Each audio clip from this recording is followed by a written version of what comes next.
യേശു എനിക്കു ചെയ്ത നന്മകൾ ഓർത്തിടുമ്പോ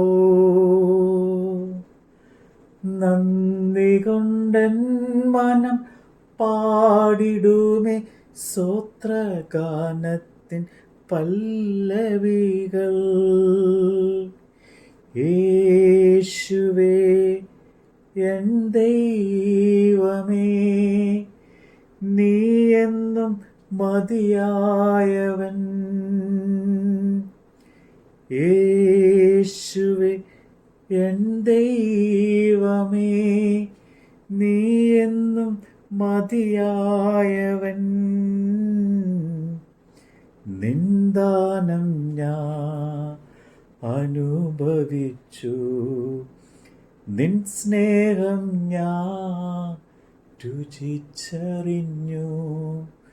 നിന്ദാനം ഞാൻ അനുഭവിച്ചു, നിൻ സ്നേഹം ഞാൻ രുചിച്ചറിഞ്ഞു. മഹത്വമുള്ള യെശയ്യാ പ്രവാചകന്റെ പുസ്തകം 48 അധ്യായം. ഇസ്രയേൽ എന്ന പേർ വിളിക്കപ്പെട്ടവരും യഹൂദയുടെ വെള്ളത്തിൽ നിന്ന് ഉത്ഭവിച്ചിരിക്കുന്നവരും യഹോവയുടെ നാമത്തിൽ സത്യം ചെയ്യുന്നവരും സത്യത്തോടും നീതിയോടും കൂടെയല്ലെങ്കിലും ഇസ്രയേലിൻ്റെ ദൈവത്തെ കീർത്തിക്കുന്നവരുമായ യാക്കോബ് ഗൃഹമേ, ഇത് കേട്ടുകൊള്ളുവിൻ.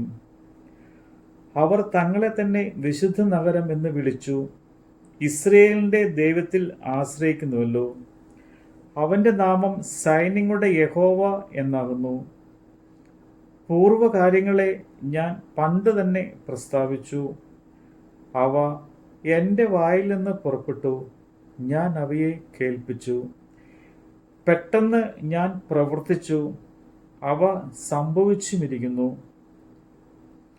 നീ കഠിനൻ എന്നും നിന്റെ കഴുത്ത് ഇരുമ്പ് ഞരമ്പുള്ളതെന്നും നിന്റെ നെറ്റി താമ്രമെന്നും ഞാൻ അറിയുകൊണ്ട് ഞാൻ പണ്ട് തന്നെ നിന്നോട് പ്രസ്താവിച്ചു. എൻ്റെ വിഗ്രഹം അവയെ ചെയ്തു എന്നും എൻ്റെ വിഗ്രഹവും ബിംബവും അവയെ കൽപ്പിച്ചുവെന്നും നീ പറയാതെ ഇരിക്കേണ്ടതിന് അവ സംഭവിക്കും മുമ്പേ ഞാൻ നിന്നെ കേൾപ്പിച്ചിരിക്കുന്നു. നീ കേട്ടിട്ടുണ്ട്, ഇപ്പോൾ എല്ലാം കണ്ടുകൊള്ളുക. നിങ്ങൾ തന്നെ ഇത് പ്രസ്താവിക്കുകയില്ലയോ? ഇന്നു മുതൽ ഞാൻ പുതിയത് നീ അറിയാതെ മറഞ്ഞിരിക്കുന്നത് തന്നെ നിന്നെ കേൾപ്പിക്കുന്നു. ഞാൻ അത് അറിഞ്ഞുവല്ലോ എന്ന് നീ പറയാതെ ഇരിക്കേണ്ടതിന് അത് പണ്ടല്ല, ഇപ്പോൾ തന്നെ സൃഷ്ടിക്കപ്പെട്ടിരിക്കുന്നു. ഇന്നേ ദിവസത്തിന് മുമ്പ് നീ അതിനെക്കുറിച്ച് ഒന്നും കേട്ടിട്ടില്ല. നീ കേൾക്കുകയോ അറിയുകയോ നിന്റെ ചെവി അന്ന് തുറക്കപ്പെടുകയോ ചെയ്തിട്ടില്ല. നീ വളരെ ദ്രോഹം ചെയ്തു. ഗർഭം മുതൽ വിശ്വാസവഞ്ചകൻ എന്ന് വിളിക്കപ്പെട്ടിരിക്കുന്നു എന്ന് ഞാൻ അറിഞ്ഞു. എൻ്റെ നാമനിമിത്തം ഞാൻ എൻ്റെ കോപത്തെ താമസിപ്പിക്കുന്നു. നിന്നെ സംഹരിക്കേണ്ടതിന് എൻ്റെ സ്തുതി നിമിത്തം ഞാൻ അടങ്ങിയിരിക്കുന്നു. ഇതാ, ഞാൻ നിന്നെ ഊതി കഴിച്ചിരിക്കുന്നു. വെള്ളി പോലെ അല്ലാതാനും ഞാൻ നിന്നെ കഷ്ടതയുടെ ചൂളയിലാകുന്നു ശോധന കഴിച്ചത്. എൻ്റെ നിമിത്തം തന്നെ ഞാൻ അത് ചെയ്യും. എൻ്റെ നാമം അശുദ്ധമായിരിക്കേണ്ടത് എങ്ങനെ, അശുദ്ധമായി തീരുന്നത് എങ്ങനെ? ഞാൻ എൻ്റെ മഹത്വം മറ്റൊരുത്തിനും കൊടുക്കുകയില്ല. യാക്കോബേ, ഞാൻ വിളിച്ചിരിക്കുന്ന ഇസ്രയേലേ, എൻ്റെ വാക്കു കേൾക്കാം. ഞാൻ അനന്യൻ, ഞാൻ ആദ്യനും ഞാൻ അന്ത്യനുമാകുന്നു. എൻ്റെ കൈ ഭൂമിക്ക് അടിസ്ഥാനമിട്ടു, എൻ്റെ വലം കൈ ആകാശത്തെ വിരിച്ചു. ഞാൻ വിളിക്കുമ്പോൾ അവയൊക്കെയും ഉളവായി വരുന്നു. നിങ്ങൾ എല്ലാവരും കൂടി വന്ന് കേട്ടുകൊള്ളുവിൻ. അവരിൽ ആര് ഇത് പ്രസ്താവിച്ചു? യഹോവ സ്നേഹിക്കുന്നവൻ ബാബേലിനോട് അവൻ്റെ ഹിതവും കൽദായോട് അവൻ്റെ ഭുജബലവും അനുഷ്ഠിക്കും. ഞാൻ തന്നെ പ്രസ്താവിക്കുന്നു. ഞാൻ അവനെ വിളിച്ചു വരുത്തിയിരിക്കുന്നു. അവൻ്റെ വഴി സാധ്യമാക്കും. നിങ്ങൾ അടുത്ത് വന്ന് ഇത് കേൾപ്പീൻ. ഞാൻ ആദ്യം മുതൽ രഹസ്യത്തിലല്ല പ്രസ്താവിച്ചിട്ടുള്ളത്. അതിൻ്റെ ഉത്ഭവകാലം മുതൽ ഞാൻ അവിടെയുണ്ട്. ഇപ്പോഴോ യഹോവയായ കർത്താവ് എന്നെയും തൻ്റെ ആത്മാവിനെയും അയച്ചിരിക്കുന്നു.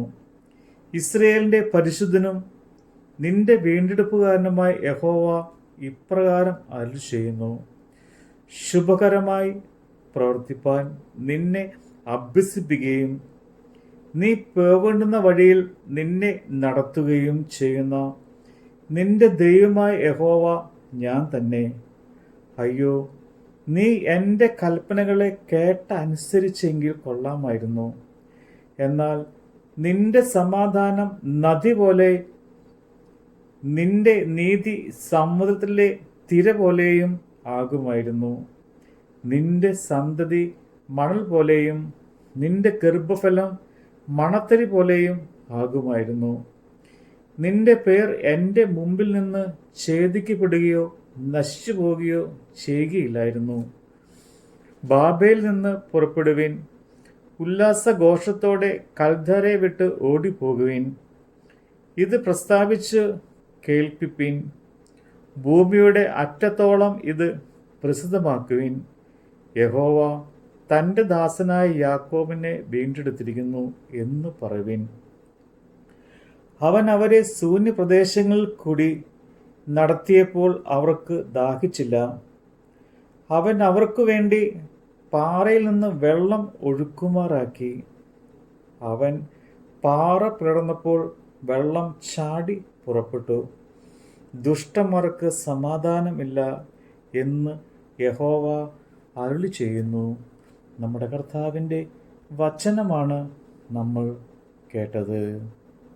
എൻ ജീവൻ പോയെന്നാലും എനിക്കതിൽ ഭാരമില്ല. എൻ്റെ ആത്മാവിനു നിത്യജീവൻ എന്നേശു ഒരുക്കിയല്ലോ. യേശുവേ എൻ ദൈവമേ, നീ എന്നും മതിയായവൻ. യേശുവേ എൻ ദൈവമേ, നീ എന്നും മതിയായവൻ. നിന്ദാനം ഞാൻ അനുഭവിച്ചു, നിൻ സ്നേഹം ഞാൻ രുചിച്ചറിഞ്ഞു. നിന്ദാനം ഞാൻ അനുഭവിച്ചു, നിൻ സ്നേഹം ഞാൻ രുചിച്ചറിഞ്ഞു.